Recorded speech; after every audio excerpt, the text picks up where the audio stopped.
सूर्योदय न्यूज के खास कार्यक्रम रेड अलर्ट में आज बात करेंगे कैसे लव ट्रायंगल की जिसने एक पति की जान ले ली। आइए जानते हैं कि आखिर क्यों पत्नी अपने पति की मौत की वजह बन गई।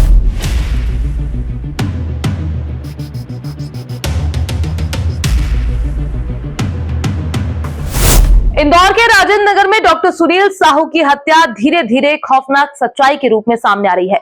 यह हत्या एक गहरी साजिश का हिस्सा थी, लेकिन यह साजिश सिर्फ एक सामान्य अपराध नहीं थी, बल्कि प्यार, धोखा और खतरनाक रिश्तों का अंजाम था। इंदौर में रहने वाले सुनील साहू पेशे से डॉक्टर थे, लेकिन उनका जीवन कुछ राजों से घिरा था जो उनके खुद के घर में पल रहे थे। डॉक्टर की पत्नी सोनाली और उनके करीबी दोस्त वकील संतोष शर्मा के बीच अफेयर लंबे समय से चल रहा था। ये रहस्यमय अफेयर डॉक्टर साहू के जीवन के सबसे बड़े संकट का कारण बन गया था। जब डॉक्टर को ये सच पता चला तो विवाद बढ़ने लगा और इसने एक दुखद घटना को जन्म दिया। एक रात जब डॉक्टर अपने क्लिनिक में अकेले थे, तभी उनकी पत्नी सोनाली और वकील संतोष के द्वारा रची गई साजिश ने जानलेवा मोड़ लिया। सोनाली ने संतोष से मदद मांगी और संतोष ने अपने दोस्त संग्राम और शूटरों को 1.5 लाख रुपए में सुपारी दी। यानी संतोष ने अपने रिश्ते को छुपाने के लिए डॉक्टर की हत्या की योजना बनाई। इधर हत्याकांड के बाद पुलिस ने जब जांच शुरू की तो मामला और पेचीदा हो गया। पुलिस ने सोनाली से पूछताछ की और उसके बाद ये राज खुला कि उसकी और संतोष शर्मा की साजिश का हिस्सा डॉक्टर की हत्या थी।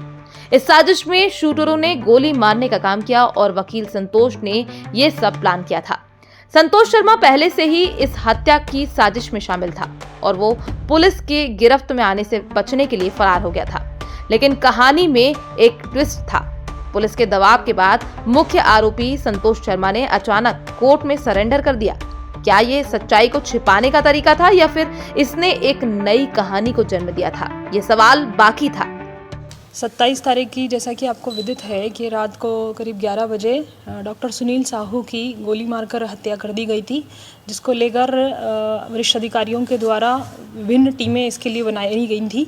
विभिन्न टीमों ने तत्परता से काम करते हुए इसमें, चूँकि एकदम से ये ब्लाइंड मर्डर था कि एकदम से कोई 2 व्यक्ति आकर और पता भी नहीं चल पा रहा था कि कैसे उसकी किस कारण से उसको गोली मारी गई है।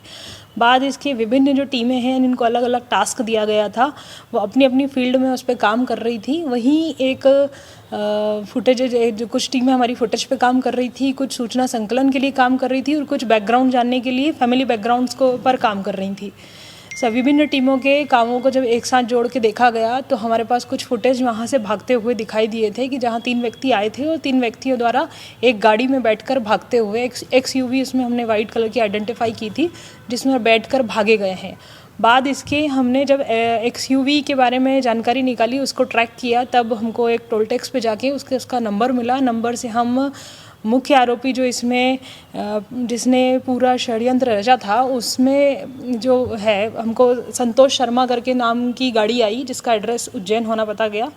बाद उसके टीम हमारी उज्जैन भी गई, जहाँ से वो फरार हो गया था। उसके बाद फिर और उसकी टेक्निकल एनालिसिस करते हुए, चूँकि हमें एक आरोपी को उसमें आइडेंटिफाई कर पाए थे, फिर उसको हमने आरोपी मृतक से जोड़कर देखा। बाद उसके कुछ हमारे पास टेक्निकल एविडेंसेस उसमें आए थे। एविडेंसेस के आधार पर हम ये इस निष्कर्ष पे पहुंच रहे थे कि कहीं ना कहीं ये प्रेम प्रसंग वाली कोई घटना के कारण हो रहा है। बाद इसके एक और परिवार के व्यक्ति इसमें उपस्थित होकर बताते हैं कि सुनील साहू के द्वारा उसको बताया गया था कि कहीं ना कहीं लड़की जो है वो किसी व्यक्ति से बातचीत करती थी और ये बात सुनील साहू को पता चल गई थी। सुनील साहू को पता चल गई थी कि ये संतोष शर्मा से बातचीत करती है। इसी को लेकर दोनों में विवाद होते रहते थे, जिसको भी हमें घर परिवारजनों के द्वारा बताया गया है बाद में। और इस पर महिला और संतोष शर्मा ने मिलकर प्लानिंग की कि कैसे हमको इसको रास्ते से हटाना है। और इसके लिए उन्होंने संतोष शर्मा को जो है अपने कुछ मित्रों का साथ लेते हैं। उनके साथ पिछले 3-4 महीनों से इस चीज़ की प्लानिंग कर रहे थे कि मुझे इसको रास्ते से हटाना है, इसने मुझे बहुत परेशान कर रखा है। इस तरह के शब्दों का उपयोग वो अपने दोस्तों से करा करते थे। और इस पूरी घटना में हमने कुल 6 आरोपी पाए हैं।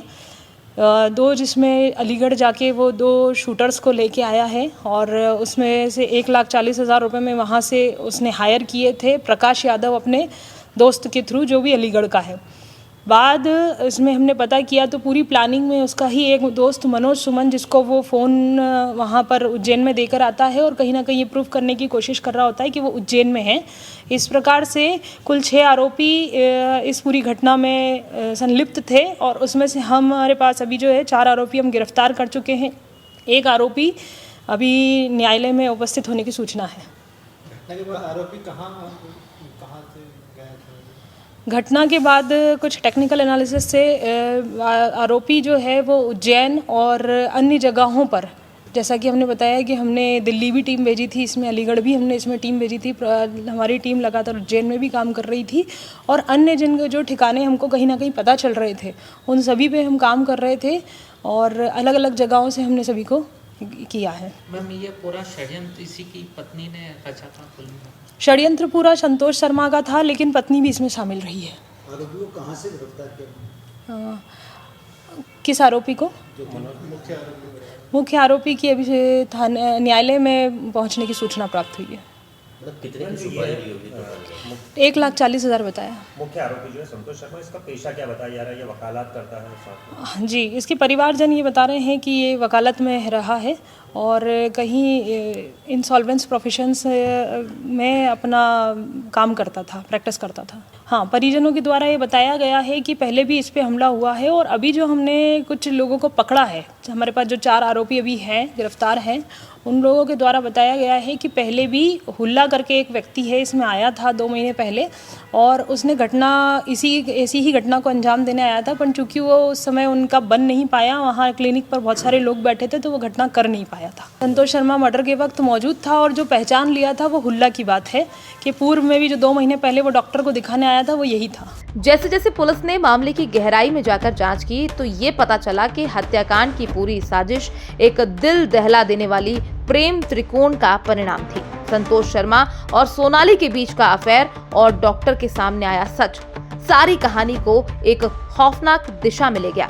अब जब संतोष ने कोर्ट में सरेंडर किया है तो सवाल यह है कि क्या वो सच को पूरी तरह से स्वीकार करेगा या फिर और भी गहरे राज अभी बाकी हैं।